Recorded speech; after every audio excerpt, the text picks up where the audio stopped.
voilà doyen Mademba Ramata Dia ñuy waxtaanee ci 2025. baax na nee na baax comptes et mécomptes d'une année doyen. waaw soxna Fatou. day jamono yu demee nii 31 décembre. day baax ñu dellu ginnaaw tuuti xool yan moo fi jot a xaw ci at mi. bon dinañ xool ne vraiment sunu koom bi maanaam li tubaab bi tuddee économie. dafa nekkoon ci ay jafe-jafe yu tar. mais terewul nag ñu ngi parce que réew moo xam ne dañ la ne 18 000 milliards ci bor la. ensuite ñu ne la dem nañ ba PIB bi taux d'endettement bi mi ngi nekk ci 132%. donc ça veut dire que réew moomu am na ay jafe-jafe mais terewul nag gis nañ ne ñoom ñu ngi ciy jël ay matuwaay di wut ay solution parce que li ñu waroon jot ci wàllu xaalis ci FMI. jotuñu ko terewul nag ñu ngi def ay obligation di wut xaalis ci épargne bi nga xam ne mën nañ ko regrouper à travers le marché de l'UEMOA. ensuite di diversifier seeni partenaires donc finance yi daal fi mu toll nii mu ngi jóg ndànk-ndànk. donc loolu c'est ça beneen mbir mi aussi bu ñuy fàttaliku ci 2025 bi. mooy 17 septembre 2025. ci la tubaab yi génn définitivement sunu réew. loolu mu ñuy jox ce qu'on peut appeler une souveraineté militaire. beneen mbir mi aussi bu ñu mën a fàttaliku mooy Caaroy 44. célébré nañ ko dem nañu ba tubaab yi nangu ne. ñoom ñoo boom sunu jàmbaar yooyu ñëwoon kii. léegi ci wàllu média nag wax dëgg yàlla année bi dafa nekk année boo xam ne rapport yi entre nguur gi ak ñi yor média dafa heurté. dafa bari ay jafe-jafe trop ci wàllu yorin wi. ak ci wàllu dëkkin wi ba nga xam ne am na sax ay aide à la presse moom dañ ko tuddee mais fonds d'appui au développement. bi ñu waroon joxe 2024 joxewuñ ko. joxewuñ ko 2025. ensuite am na convention yu ki ministre bi nag doon na jéem a assainir. am ci ay jafe-jafe peut-être démarche ba mu ko jaare woon moo du woon noonu ba journaliste yi yóbbu ko ci yoon. ba am ndam ci moom. donc vraiment léegi nag li war man li ma jàpp mooy rapport entre presse ak pouvoir public dafa doon partenariat boo xam ne war nañ ko mën a ñoñal. ku nekk am na li la war. mu nekk ci ba du doon mais terewul na aussi seetlu ne journalistes yi ak chroniqueurs yu bari woowoon nañ leen ren. ci at bi donc yooyu yëpp war nañ ko mën a parce que ki nga xam ne dafa am représentation. dëkk ci réew mi. le cas de Pape Sané est là récemment. mais jarul ñu lay jàpp di la denc ay fan ak yooyu wala ñu lay def mandat de dépôt c'est la dernière des choses mooy dernier recours. malheureusement nag réforme yi ñu prévoir dafa am ce qu'on appelle le juge de liberté. juge de liberté ba mooy nekk tampon entre yow ak procureur. sunum réew nag procureur dafi bari doole. dafi bari doole bu ko neexoon suba ñun ñëpp. kenn du premier sa kër. ñun ñu fi toog ñëpp. suñu ko mën a kii donc ça veut dire dafa bari doole. léegi nag doole jooju aussi dañ ko war a mën a tempérer tuuti am juge des libertés. bokkoon na ci recommandation assise de la justice yi du président Diomaye sumboon mais ba léegi aussi defuñu ko donc ça veut dire que certaines réformes daal sont à faire pour l'intérêt des Sénégalais. beneen mbir mi il faut ñu wax ci. li ñuy wax santé nag gis naa ne ñu ngi ciy jéem a wut ay pexe ay yoon parce que prévoir nañu plus de 2500 à recruter en 2026. gis naa ne aussi ñu ngi jéem a renforcer le plateau technique. mais terewul ba léegi affaire yi des na. boo gisee problème yi am très souvent ay problème accès aux soins lay doon ensuite accès bi dafa jafe. ay scanner am na dëkk yoo xam ne amuñu ko ainsi de donc il y a des choses sans compter aussi maladie yi fi amoon jotoon am maladie du Rift ak mpox bi yooyu yëpp donc nañuy anticiper daal ci yu bari. léegi nag beneen mbir mi aussi mooy éducation boo seetloo sunum réew chaque fois mooy secteur bi nga xam ne day yëngu très souvent li koy yëngal nag mooy généralement day am ay engagement yoo xam ne jël nañ ko syndicat yi te duñ ko matale ñi fi njëkkoon nekk loolu lañ doon def ñi tamit boo xoolee pacte social bi boo gisee mu am problème ça veut dire que liñ ci engagé woon ça fait teewal nañ 8 mois yoo xam ne jotuñu koo jëmmal loolu moo tax syndicat yi di kii mais terewul nag mën nañu nangu ne gis ñi ngi def ay efforts yu rëy ci wàllu toppatoo université yi ci wàll léegi nag wàllu bourse aussi il faut ñu taxaw ci bu baax a baax parce que ni ñuy farata ji ñuy def ci salaire fonctionnaire yi buñ ko defee ci salaire ci bourse xale yi parce que bourse bul seet ne pour jàng kese la bourse kii sociale la bourse a une vocation sociale parce que maa ngi déggoon Macky Sall di wax président Macky Sall di ne moom bourse am da ko doon séddoog yaayam donc ça veut dire que bourse dafa am effet social bu muy def ci nit ñi surtout ñun kaw yi donc yooyu yëpp dañ ci war a bàyyi xel di fexe daal ni ñuy fexe ba fonctionnaire yi du ñu am benn jafe-jafe ci percevoir fin du mois ñu fexe bourse bi aussi muy ñëw à temps gis naa ne nag def nañu benn effort bu rëy ci wàllu recrutement des enseignants du supérieur parce que 500 enseignants lañu prévoir pour cette année te boo comparaison n'est pas raison mais baax nañu koy def parce que le président Macky Sall en 10 ans il avait recruté en 10 ans le président Macky Sall avait recruté 400 enseignants dans le supérieur en 10 ans il prévoit de recruter en une année 500 enseignants donc ça veut dire 12 fois que léegi donc ça c'est vraiment salutaire te boo gisee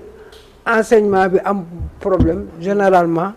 acteurs yooyu dañuy jafe booy dañuy toog du ñu am ku leen jàngal ba muy année yi di chevaucher finalement day gis ku war a def 3 ans wala 4 ans ci pour nekk master wala yooyu mais année yi ni ñuy dugalante day dem ba mujj gi 4 ans lay def nekk 2e année wala 3 donc yooyu yëpp c'est pas salutaire beneen mbir mi aussi on a eu un remaniement am na fi en septembre 2025 remaniement boobu nit ñi ñu ngi ko doon xaar mais fait majeur yi ñaar la ku ñuy wax Ousmane Diagne teggi woon nañ ko ku ñuy wax Jean-Baptiste Tine aussi teggi woon nañ ko te boo fàttali ko am na fu Ousmane Sonko premier doon waxee qu'on me laisse gouverner dafa mel ni daal il a maintenant son gouvernement parce que ñi fi dugal koy Yacine Fall mi ñu yóbbu justice ak maître Bamba Cissé ki taxaw ne la man damaa bëgg Ousmane Sonko trop taxaw wax ko donc ça veut dire que ñooñu ay nitam lañu donc ñooñu ñëpp donc ça veut dire il a son gouvernement il a son assemblée nationale donc il a aussi ses prérogatives renforcées parce que Diomaye dénkaan na ko yeneen bagage bien vrai que la constitution délimité na ku nekk mais Diomaye ci yéeneem ak li muy wax ne da koo bëggal un premier ministre super fort ainsi de mais terewul aussi am na lu ñu seetlu la fracture se creuse encore entre les deux hommes parce que dernier acte bi président Bassirou Diomaye posé par l'intermédiaire de sa coalition mooy kii bi permanence boobu ñu permanence bu jekk boobu ñu dawal ci réseaux sociaux yi loolu mooy ne dafa mel ni daal Bassirou Diomaye dafay commencer ber yoonam te yoon woowu nag pour mu dajateeg Ousmane Sonko dina jafe dafa mel ni ma koy faral di waxee rek dafa mel ni dañoo ñëw ba Thiès Ousmane Sonko wala kenn ci ñoom ne man Ndar laa jëm keneen ki ne Kaolack laa jëm bu dee dëgg la ci yoon ala kulli alin di ngeen tàggoo donc ça veut dire que fracture bi ça se creuse de plus en plus te ku nekk aussi yaa ngi jëmmal sa bopp Ousmane Sonko mi ngi def mobilisation intense densifier son parti ensuite di teg ay jalons ñële tamit Mimi Touré mi ngi doxal donc ça veut dire que on risque d'aller vers une majorité présidentielle divisée te il y a des échéances qui arrivent nous sommes en 2027 2027 mooy déterminer l'orientation de 2029 donc qui gagne 2027 aura le pouvoir en 2029 léegi nag li ci des mooy ñun Sénégalais yi lan mooy suñu yéene ci vœu 2026 yi ma de dinaa ci boole boobu ci vœu 2020 dinaa ci boole wax dëgg yàlla ñu trouver une place de convergence pour l'intérêt du Sénégal. Parce que Pastef parce que bi ñu leen di fal dafa am lu ñu jaay Seydina mooy Diomaye mooy Sonko mooy Diomaye loolu lañu jaay ñun tamit ñu topp leen ci loolu ba fal leen Sénégalais yi leen fal donc fal leen ci loolu donc nañ defe daal préserver unité boobu préserver élan boobu jarul nag ñu ñuy def ay jeu de yo-yo di wuure kuy won ne kii dem kër yaayu kii kër yooyu baax na c'est le social mais nañu fexe daal pour la gouvernance ñu bokk gis-gis bokk yoon bu ñu gëm beneen mbir mi aussi mooy agriculture mbiru Seydina alal ju bari def nañ ko ci mbéy mi mais malheureusement mbéy mi dafa des ci loxo ñi ko béy parce que 350 tonnes de riz fi mu toll nii ñi te en souffrance dans la vallée te c'est le seul pays au monde où il y a des cimetières d'oignons et des cimetières de pommes de terre Sénégal nag la am ay bàmmeelu soble ak bàmmeelu pomme de terre parce que gars yi dañuy koy kii am jafe-jafe am stockage bi finalement dañ ko nga xool aussi gerte gi sama waa ji moom béykat la quoi nga xool gerte gi fi mu toll nii gars yi duñu am problème malgré prix yi gouvernement fixé na ko mais terewul donc ba léegi ñu ngi ci ay jafe léegi te gis nga man li ma gën a jaaxal xooxaan mooy tous les gouvernants depuis 65 ba léegi dañ lay wax l'agriculture est le moteur du développement ñoom ñëpp loolu la ñuy wax agriculture élevage pêche waaw et le moteur du développement mais ñoom moteur boobu mënuñoo fexe ba mu tàkk mënuñoo fexe ba allumer moteur bi mënuñoo fexe ba mu kii donc ça veut dire que il y a problème donc bien vrai investir de l'argent dans l'agriculture baax na mais da ngay jël ay mesures d'accompagnement en amont ba nga xam ne béykat bi du ba léegi nag man jàpp naa ne comme que le ministre nee na 960 000 tonnes la ñu am ren léegi 250 000 tonnes le Sonacos mën a jël est-ce qu'on ne peut pas opter pour la solution chinoise ah defe naa looloo ci des de beneen mbir mi aussi nga may ma ko rek waaw baax na diplomatie nag sous l'ère de Yassine Fall a été un échec lamentable parce que Amadou Hott jonganteem na fi perte ko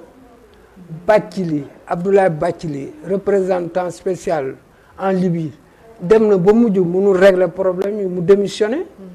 nga ñëw Augustin Senghor ñëw dem jongante FIFA perte ko nga ñëw madame Khady Diène ministre de la jeunesse et des sports dem di ñefe fële COP conférence des partis bi nga xam ne kii moo ko doon présider Matar Ba dem ñu kii ko mu ñëw léegi nag li ci bon ama presse pour le temps léegi li ci des mooy 2026 bi tey lay jeex ñi ngi ñaan suñu borom defal Sénégal jàmm ñi ndóol yàlla dindi leen ci ndóol googu ensuite ñu feebar suñu borom faj leen képp poos yi gën a diis affaire yi gën a dox en tout cas ñëpp nekk ci jàmm daal amiin jërëjëf doyen Mademba Ramata Dia xooxaan donc